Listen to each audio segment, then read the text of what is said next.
alasan saya menjadi caleg pada masa ini, pada tahun 2014 ini, karena saya ingin berpartisipasi aktif pada tahun ini, karena ingin mengkoordinir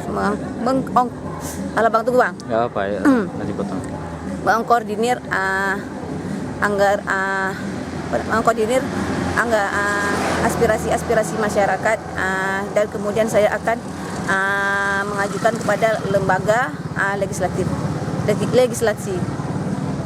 Terus 30% caleg perempuan ada pada tahun 2014 ini, karena ingin pembangunan di masyarakat ini merata.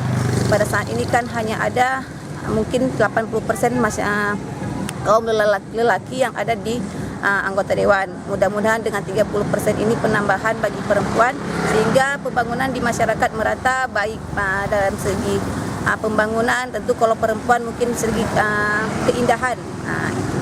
Jadi dalam mencari suara di kalangan perempuan seperti apa dilakukan selama ini?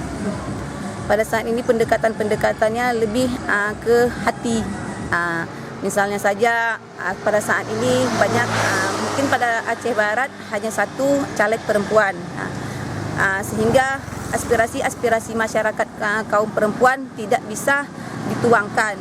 Mudah-mudahan dengan penambahan ini masyarakat perempuan lebih mempercayakan kepada masyarakat pada Dewan Perempuan, sehingga aspirasi masyarakat khususnya perempuan dapat diperjuangkan di sana nanti. Lalu kenapa harus memilih partai baru? Alasannya kenapa?